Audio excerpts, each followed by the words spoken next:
नमस्कार, news bioscope में आपका स्वागत है। मैं हूं राकेश रंजन। बिहार विधानसभा का चुनाव संपन्न हो गया। एनडीए को जबरदस्त सफलता मिली है और ज्यादातर सीटों पर, इनफैक्ट 202 सीटों पर उनके प्रत्याशी चुनाव जीतने में सफल रहे। इस चुनाव को अगर हम पिछले चुनाव से तौलें, मतलब कि ये पिछली बार कुछ सीटें ऐसी थीं जहां कांटे का मुकाबला हुआ था।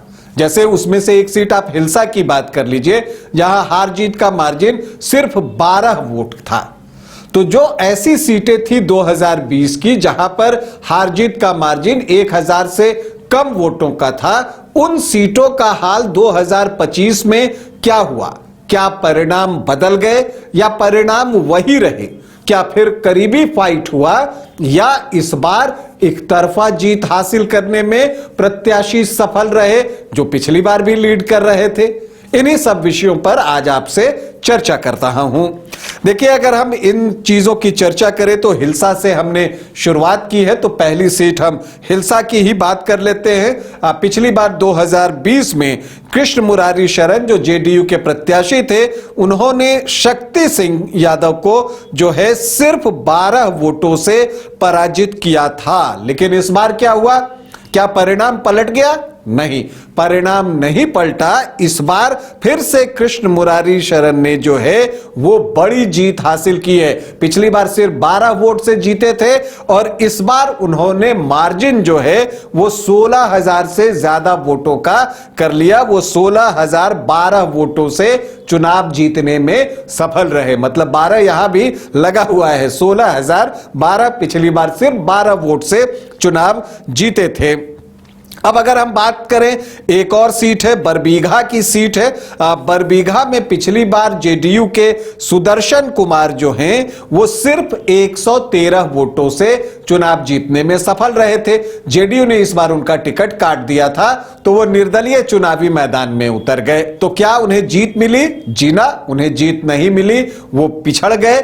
तो जीत किसे मिली? जीत फिर से एक बार जेडीयू को मिली। जेडीयू ने यहां से कुमार पुष्पंजय को चुनावी मैदान में उतारा था और उन्होंने कांग्रेस प्रत्याशी को 25,493 वोटों से पराजित किया। सुदर्शन कुमार भी इस चुनाव में 28,000 से ज्यादा वोट लाने में कामयाब रहे।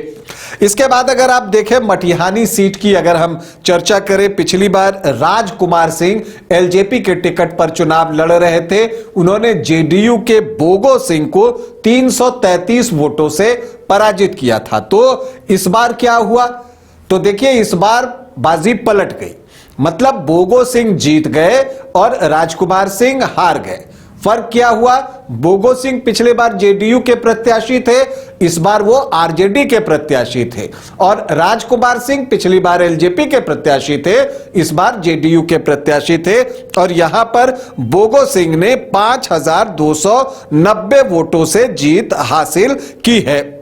भोरे में जो शिक्षा मंत्री थे सुनील कुमार, 2020 में सिर्फ 462 वोटों से चुनाव जीतने में सफल हुए थे। लेकिन इस बार जो है उन्होंने अपनी जीत का मार्जिन बहुत बढ़ा दिया। 16,163 वोटों से वो चुनाव जीतने में सफल रहे।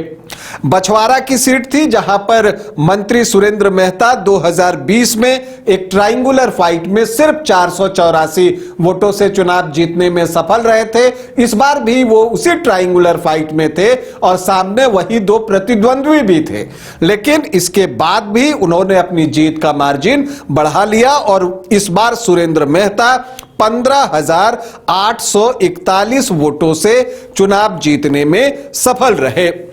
एक रामगढ़ की सीट है, पिछली बार सुधाकर सिंह यहां 189 वोटों से चुनाव जीतने में सफल रहे थे। उन्होंने जो है तब बीएसपी प्रत्याशी को पराजित किया था। हालांकि बाद में जब बाई इलेक्शन हुआ तो बीजेपी ने यह सीट जो है वो जीती थी, लेकिन तब भी मुकाबला बहुत करीबी था। और इस बार 2025 में जो है बीएसपी को यहां से सफलता मिली है और उनके प्रत्याशी सतीश यादव ने सिर्फ 30 वोटों से यहां जीत हासिल की है। उन्होंने बीजेपी के अशोक कुमार सिंह को पराजित किया।